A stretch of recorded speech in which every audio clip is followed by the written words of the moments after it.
दोस्तों, कैसे हैं आप सब लोग? कैसे चल रही है आपकी पढ़ाई? दोस्तों, हम आप लोगों को पढ़ रहे हैं क्लास 11th की फिजिक्स चैप्टर नंबर 5, जिसमें हम सदिश विश्लेषण का आज हम 5वीं क्लास आपके बीच में लेके आए हैं। और आज हम इस चैप्टर का जो भी थ्योरी है, जो भी इसका कॉन्सेप्ट है, सभी कॉन्सेप्ट क्लियर कर लेंगे, क्योंकि आगे मुझे क्या पढ़ना है, आज न्यूमेरिकल पढ़ना है। तो आज लास्ट क्लास होगी, आप लोग इसको विधिवत तरीके से पढ़ लीजिएगा। अभी हम इसके जस्ट पहले मेरे प्यारे हमने आपको बताया था कि हम डॉट प्रोडक्ट को ऐसे फाइंड करते हैं। तो डॉट प्रोडक्ट की अगर बात करेंगे तो मान लीजिए आपके पास दो वेक्टर होते थे, एक वेक्टर ए था, दूसरा वेक्टर आपके बी था। तो अगर इसका डॉट प्रोडक्ट को फाइंड करते थे, vector A dot vector B is equal to A B cos theta आपको प्राप्त होता था। क्या मिलता था? ए बी कॉस थीटा आपको प्राप्त होता था, जिसके माध्यम से मेरे प्यारे हम एक चीज ये कहते थे कि दो सदिशों का जो अदिश गुणनफल, इसी को हम बोलते हैं दो सदिशों का अदिश गुणनफल, और इसी को हम बोलते हैं डॉट प्रोडक्ट, है ना। अब अगर इन दोनों का हम परिणाम निकालते हैं, क्या होता है? दोनों सदिशों के परिमाणों, ये क्या है? दोनों सदिशों के परिमाणों और उनके बीच के बने कोण की कोज्या के क्या होता है? गुणनफल के बराबर होता है क्या? आपका डॉट प्रोडक्ट। लेकिन मेरे प्यारे पढ़ना क्या है, आज हम लोग पढ़ेंगे दो सदिशों का सदिश गुणनफल, यानी कि क्रॉस प्रोडक्ट। पहला काम, क्रॉस प्रोडक्ट को कैसे पहचानते हैं, याद कर लेना। क्रॉस प्रोडक्ट कब होता है? क्योंकि हमने आपको कल एक चीज बताया था कि एफ बराबर अगर m into m dot a मिल जाए, और यहाँ पर डब्ल्यू बराबर एफ क्रॉस क्या मिलता है? डी मिलता है। तब यहां पर हमने बताया था, क्योंकि क्या आपका ये अदिश है, ये आपका सदिश है, इसका क्या होता है? जब हम इंटू कराते हैं तो आपको क्या मिलता है? सदिश मिलता था। लेकिन एक बात और याद कर लेना मेरे प्यारे, कि दो सदिशों का जब सदिश गुणनफल होता है तो यहाँ पर आपको सदिश भी प्राप्त होता है और यहाँ पे आपको अदिश भी प्राप्त होता है। दोनों बात आपको ध्यान दे लेना है। कहीं दो सदिशों का सदिश गुणनफल आपका सदिश भी होता है और कहीं कहीं आपको अदिश भी प्राप्त होता है, जैसे हमने वर्ग को बताया था। तो ठीक है, अब हम इसी के बारे में आगे क्यों अध्ययन करते हैं। मान लीजिए आपके पास दो सदिश है, माना आपके पास मेरे प्यारे क्या है? दो सदिश है। एक सदिश क्या है? एक वेक्टर ए है और दूसरा क्या? वेक्टर बी है। एक वेक्टर ए है, एक वेक्टर बी है। तो अगर इसका हम वेक्टर ए डॉट वेक्टर इसका अरे सदिश गुणनफल करते हैं तो आपको क्या मिलता है? क्योंकि इसको मेरे प्यारे हम क्रॉस प्रोडक्ट के नाम से भी जानते हैं। किसके नाम से जानेंगे? क्रॉस प्रोडक्ट के नाम से जानेंगे। याद कर लेना कि दो सदिशों का सदिश गुणनफल हमेशा एक क्रॉस प्रोडक्ट होता है। तो जब हम इसका इंटू कराते हैं क्या होता है? वेक्टर ए क्रॉस वेक्टर बी के रूप में मिलेगा। और फाइनली क्या होगा? वेक्टर ए का जो परिमाण होगा ए और बी का परिमाण बी, और इन दोनों सदिशों के बीच बने कोण की ज्या का मतलब होता है साइन के गुणनफल के क्या होता है मेरे प्यारे? बराबर होता है। इसको भी आप आसानी के साथ लिख सकते हैं। एक बार फिर समझ लीजिएगा कि माना जो आपके सदिश है, एक आपका सदिश मेरे प्यारे ये है, दूसरा सदिश आपका ये है। एक वेक्टर ए है, दूसरा क्या? वेक्टर बी है। तो अगर आपका ये वेक्टर ए मिल गया, ये वेक्टर क्या मिल गया? बी मिल गया, तो इसका जो परिमाणिक परिणामी होगा हमेशा याद करना, इसके लंबवत मिलता है। पहला काम इसको समझिए, हमेशा क्या होगा? इसके अभिलंबवत, दोनों सदिशों का अभिलंबवत प्राप्त होता है। याद कर लेना कि हमेशा अगर आपका सदिश गुणनफल होगा तो जो इसका मेरे प्यारे परिमाण होता है, जो इसका परिमाण मिलेगा, वह परिमाण हमेशा दोनों सदिशों के लंबवत होता है। कैसे होगा? दोनों सदिशों के लंबवत होता है। इस बात को ध्यान देना। अब इसको हम निकालने के लिए बता, मान लीजिए एक आपका वेक्टर ए था, दूसरा आपका वेक्टर बी है। जब इन दोनों का हम क्रॉस प्रोडक्ट निकालते हैं, क्या है? ए जो है आपका वेक्टर ए का परिमाण है और बी क्या है? आपका वेक्टर बी का परिमाण है। और जो आपका मेरे प्यारे थीटा है, ये थीटा वेक्टर ए और वेक्टर बी के बीच का बड़ा कोण है। और अब हमने आपको बताया था कि दो सदिशों का सदिश गुणनफल हमेशा दोनों सदिशों के परिमाणों के परिमाण तथा उन दोनों सदिशों के बीच बने कोण की ज्या के गुणनफल की क्या होता है मेरे प्यारे? बराबर होता है। ये बात आपको याद करके रख लेना है। ठीक है, यहां तक आपको क्या करना है? याद करके इस बात को रख लेना मेरे प्यारे। और हाँ, हमने बताया था कि जो परिमाण की दिशा होगी, दो सदिशों का सदिश गुणनफल में जो परिमाण होता है, परिमाण हमेशा मेरे प्यारे क्या हो? दोनों सदिशों के क्या होता है? अभिलंबवत। मान लीजिए एक आपका वेक्टर ये है, दूसरा आपका मेरे प्यारे वेक्टर बी है। एक आपका वेक्टर ए है और वेक्टर बी है। अगर इसके हम परिमाण की बात करेंगे, इसका परिमाण क्या होगा? दोनों के लंबवत होगा। दोनों क्या होगा मेरे प्यारे? लंबवत प्राप्त होता है। इस बात को आपको ध्यान दे लेना है। अब यहां तक सभी लोग नोट कर ले, उसके बाद मैं आगे। अब इसके बाद आपके मैं समय को बचत करते हुए मैं कुछ पॉइंट को पहले से लिख दिया हूं, आपको ये सबको नोट कर लेना है। ये क्या है? दो सदिशों के सदिश गुणनफल के क्या है? गुण है। दो सदिशों के सदिश गुणनफल क्या है मेरे प्यारे, गुण है। तो सबसे पहला ये बता रहा है कि सदिशों का गुणनफल क्रम विनिमय नियम का पालन नहीं करता है। सदिशों का गुणनफल क्या करता है मेरे प्यारे, क्रम विनिमय नियम का पालन क्या करता है, नहीं करता है। इस बात को आपको समझ लेना। क्रम विनिमय नियम का मतलब होता है कि अगर a इंटू बी है तो b इंटू ए दोनों क्या हो, आपस बराबर होना चाहिए, जबकि ऐसा नहीं होता। यानी क्रम विनिमय नियम का मेरे प्यारे पालन ये नहीं करता है। इस बात को भी आपको समझ लेना है। दूसरी बात है मेरे प्यारे ये है कि सदिश गुणनफल वितरण नियम का पालन करता है। सदिश गुणनफल क्या करता है मेरे प्यारे, ये वितरण नियम का क्या करता है, पालन करेगा। अब वितरण नियम का पालन का मतलब ये है कि अगर आपके पास दिया गया है वेक्टर a प्लस बी और इसको हम c से गुणा कराते हैं, तो इसको हम इस तरह भी लिख सकते हैं a प्लस c, हम बाद में इस b से गुणा करा सकते हैं। यानी कि ये आपका जो सदिश गुणनफल है ये क्रम विनिमय नियम का पालन नहीं करता है, ये वितरण नियम का पालन करेगा, उसके साथ साथ मेरे ये सहचर्य नियम का भी पालन करता है। सहचर्य नियम का भी मेरे प्यारे क्या होता है, पालन करता है। एक बार अगर आप सबको कोई समस्या हो तो क्रम विनिमय, वितरण और सहचर्य, इन सभी नियमों को मैं एक क्लास में आपको अच्छे से बता दूंगा। अगर कोई समस्या हो तो आप मुझे कमेंट करके जरूर बता दीजिएगा, अगर समझ में ना आए तब। अब यहाँ पर तो आगे की ओर चलते हैं, तो क्या बताया, दो परस्पर लंबवत, लंबवत मतलब क्या होता है, 90 अंश। दो परस्पर लंबवत सदिशों का सदिश गुणनफल का परिमाण जो होता है उन सदिशों के अदिश परिमाणों के गुणनफल के बराबर होता है। यानी कि अगर आपके पास दो परस्पर सदिश हैं, एक आपका सदिश ये है, दूसरा सदिश ये, और परस्पर आपस में क्या है, लंबवत हैं, तो इन सदिशों के परिमाणों का जो सदिश गुणनफल होता है वह मेरे प्यारे क्या होता है, सदिशों के अदिश गुणनफल के बराबर होता है। कैसे, जैसे अगर हम देखना चाहें तो आपका क्या होता है, vector a cross vector v की जो वैल्यू होती है ab साइन थीटा होता है। अब थीटा के स्थान में 90 रखेंगे, साइन 90 की वैल्यू कितनी होती है मेरे प्यारे, 1 होती है। तो फाइनली आपको मिलेगा a डॉट v, यानी कि a क्रॉस v इक्वल क्या होगा, a इंटू b मिल जाएगा। ये आपका है पहले सदिश का परिमाण, ये है आपका दूसरे सदिश का परिमाण। दोनों सदिशों के परिमाणों के बराबर क्या होगा आपका vector a cross vector v, यानी कि सदिशों का जो सदिश गुणनफल होता है अगर दोनों सदिश लंबवत हैं तो उस कंडीशन में उसके अदिश गुणनफल के परिमाणों क्या होता है मेरे प्यारे, बराबर होता है। इस बात को आप नोट कर लीजिएगा। अब बात ये आ गई कि दो समांतर सदिशों का अदिश सदिश गुणनफल। हमारे समांतर मतलब हमने आपको बताया था कि जैसे आपके ये है दो समांतर सदिश जो कभी एक दूसरे काटते नहीं है, तो दो समांतर सदिशों का गुणनफल मेरे प्यारे क्या होता है, ये आपका शून्य भी होता है और शून्य नहीं भी हो सकता है। याद कर लेना, दो समांतर जब होंगे तो आपका शून्य भी होता है और शून्य नहीं भी हो सकता है। इस पॉइंट को आपको विधिवत तरीके से याद कर लेना है। और जो सबसे लास्ट में इंपॉर्टेंट पॉइंट है, किसी सदिश का अगर उसी सदिश से हम गुणा करा देते हैं तो हमेशा क्या प्राप्त होगा, शून्य प्राप्त होता है। क्या प्राप्त होगा मेरे प्यारे, शून्य होगा। जैसे आपको वेक्टर ए दिया गया है और अगर हम वेक्टर ए क्रॉस फिर से कर देते हैं तो इसका जो परिमाण मिलेगा वो परिमाण क्या होगा मेरे प्यारे, आपको शून्य प्राप्त होगा। देखिए जितना आपके काम की बात है मैं उतना आपको पॉइंट नोट करवा दे रहा हूं, और इसमें इधर उधर ज्यादा नहीं बताएं क्योंकि आपको उतना पढ़िए जितना आपका काम अच्छे से चल सके। और मेरे प्यारे मैं आपको गारंटी देता हूं यहां से आपका पॉइंट विधिवत तरीके से पढ़ लीजिएगा और हर एक पॉइंट को दिमाग में बैठा लीजिएगा।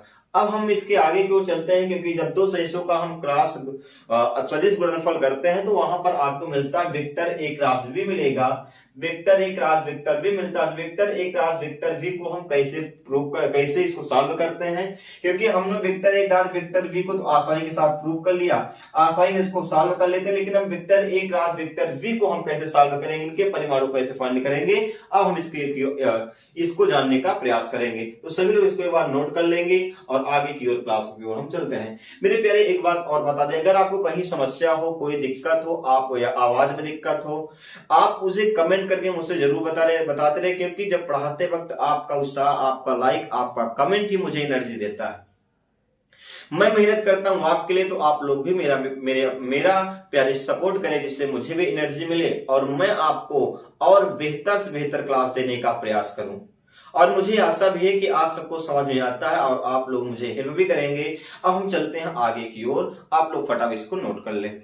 अब मेरे प्यारे हम इसके बाद देखेंगे लंबकोणीय एकांक सदिश, यानी कि वेक्टर आई जे के बीच का संबंध क्या होता है। तो लंब कोणीय का सब आपको इससे बताया गया, मान लीजिए आपका एक्स एक्सिस, वाई एक्सिस और आपके यहाँ पे जेड है, तो एक्स वाई और जेड, तो एक्स एक्सिस पे क्या होता है आई, और वाई एक्सिस पे क्या होता है मेरे प्यारे जे, और जेड एक्सिस पे आपको के मिलता है। क्या मिलेगा आपको? के मिलता है। और इसका प्रोसेस भी आपका आई जे के रूप में आपका आई हो जाता है, फिर आपका जे होगा, फिर आपका क्या होता है? के होता है। इस प्रकार का इसका प्रोसेस भी चलता है। देखिएगा यहां पर बात एक ये समझ लेना है कि इन दोनों की सभी के बीच में जो संबंध होता है, संबंध की अगर बात किया जाए, जैसे आपको मिल जाए आई क्रॉस जे, तो आई क्रॉस जे के बाद क्या आता है मेरे प्यारे? आपका के आएगा, तो के यहां पर आपको क्या मिलेगा? पॉजिटिव प्राप्त, तो के प्राप्त हो जाता है। क्या मिलेगा? के प्राप्त होगा। लेकिन अगर यहीं पर हम पहले क्या कर दें, यहां पर मैं पहले क्या कर दे रहा हूं, यहां पर जे और यहां पर मैं क्या कर दे रहा हूं? आई कर दे रहा हूं। क्या कर दे रहा हूं? आई कर दे रहा हूं। तो आई जे के, अब यहां पर देखा जाए कि पहले क्या होना चाहिए? आई होना चाहिए, फिर आपका क्या होना? जे होना चाहिए, लेकिन क्या अपोजिट हो जाता है, तो यहां पर आपकी जो वैल्यू हो जाएगी वो क्या मिलेगी? आपको के मिल जाएगी। अब देखिएगा जैसे आई जे हो गया, जे के हो गया, तो आपको यहाँ पे आई मिल जाएगा, लेकिन इसका अगर अपोजिट कर दे के और डॉट आपके क्रॉस क्या हो जाएगा? आई हो जाएगी। आपका क्या होता है? अपोजिट के रूप में मिलेगा। क्या मिलेगा? अपोजिट के रूप में मिलता है। और फिर क्या होगा? आई जे के, फिर के बाद क्या होता है? आई हो जाता है ना, फिर इसके बाद आपको क्या होता है? जे हो जाता है। यानी कि जब आपको एक क्रमबद्ध तरीके से मिलता है, जैसे आई इंटू जे, जे क्रॉस के और के क्रॉस आई, यहां पर मैं कर दे रहा हूं के क्रॉस आई, तो यहां पर भी क्या होगा? आपको के बाद क्या मिलेगा? आपको जे मिल जाएगा। फाइनली यहां पर आपको ये बात क्लियर हो गई। लेकिन हाँ, यहां पर हमने बताया था जैसे आपको उल्टा कर देना, इसको कर देना, जैसे आपको के इंटू आई कर देंगे तो आपको तब जे मिलेगा, और वही कंडीशन आपको कुल कर देना है ना। यानी कि अगर आपका सीरियल बन रहा है जैसे आई जे के इस तरह बन रहा है, तो आई के बाद जे आया, जे के बाद क्या आता है? के आता है।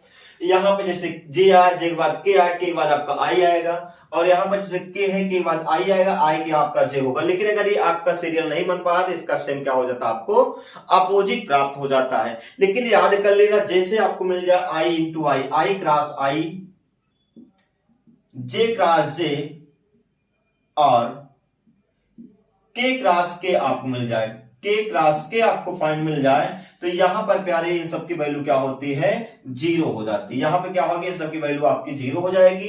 तो ये सभी बातों को आपको समझ लेना है।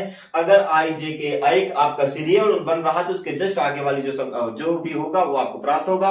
अगर थोड़ा सा भी अपोजिट हुआ, उल्टा हुआ, तो वहां पर आपको निगेटिव प्राप्त हो जाता है। इसी के बेस पे हम सीखेंगे दो सदिशों का सदिश गुणनफल कैसे करते हैं। जैसे आपको दे दिया जाए, सभी लोग नोट कर लेंगे। अब यही बात को आपको समझ लेना है। अब जो पढ़ने चल रहे हैं इस पॉइंट को आपको विधिवत तरीके से पढ़ना है। अब देखिएगा कैसे हम क्रॉस प्रोडक्ट को फाइंड करते हैं। मान लीजिए आपके पास दो वेक्टर है, एक वेक्टर ए बराबर दिया गया है ए x I plus B Y J plus A Z के दिया गया है, और दूसरा आपको वेक्टर दिया गया वेक्टर v इक्वल टू जो दिया गया है V X I plus B Y J plus B Z के आपको दिया गया है। अगर हम इसका क्रॉस प्रोडक्ट को फाइंड करते हैं, क्रॉस प्रोडक्ट फाइंड करने का सिंपल सा तरीका आप लोग मेरे पास समझिएगा। हम इसको लिखते हैं वेक्टर ए क्रॉस वेक्टर बी। सबसे पहले हम लिख देंगे वेक्टर ए क्रॉस वेक्टर बी। अब जब इसको लिख देंगे तो सीधा सिंपल काम क्या करना, आपको यहां लिख देना आई जे और के। आई जे के लिखने के बाद अब देखिए आई का गुणज क्या है? ए एक्स, जे का क्या है? ए वाई, के क्या है? ए जेड। सबको हम लिख देंगे। तो यहां पर लिखेंगे ए एक्स और ए वाई, यहां पे क्या लिख देंगे? ए जेड। और दूसरा वाला जब लिखते हैं तो यहां पर V X B Y B Z, we X B Y और क्या लिखेंगे मेरे प्यारे? बी जेड यहां पर हम लिख देंगे। अब इसको सॉल्व करते वक्त आपको एक बात याद होनी चाहिए, ये वाला जो पार्ट होता है इसको हम प्लस बोलेंगे, ये आपका माइनस होता है, फिर आपका प्लस होता है, फिर आगे कुछ होता क्या होता आपका माइनस होता, प्लस होता, माइनस होता, प्लस होता, ऐसे करते हुए आपका चला जाता आगे की हुई। अब जब इसको फाइंड करते हैं, देखिए सबसे पहला हम आई को लिखेंगे। आई को लिखते वक्त मेरे प्यारे याद रहना चाहिए कि आई वाले सभी पार्ट को हम छोड़ करके बाकी चीजों को हम उतार लेते हैं। तो क्या उतारेंगे? पूरा आपको बच रहा क्या? ए वाई बच गया और वी वाई बचा, और यहां पर ए जेड और मेरे प्यारे क्या है? V Z. अब यहाँ पे देखिएगा ये प्लस हो जाता है, आई जे वाला क्या होगा माइनस होगा, तो यहाँ पर लिखेंगे माइनस जे, और माइनस जे को लिखते वक्त मेरे प्यारे करना क्या है, अब जे वाला पार्ट छोड़ेंगे, ए एक्स बी एक्स ए जेड बी जेड लिख देंगे। क्या लिखेंगे, ए एक्स बी एक्स और मेरे प्यारे वी जेड, सॉरी ए जेड, और यहां पे क्या लिखेंगे, बी जेड लिख देंगे।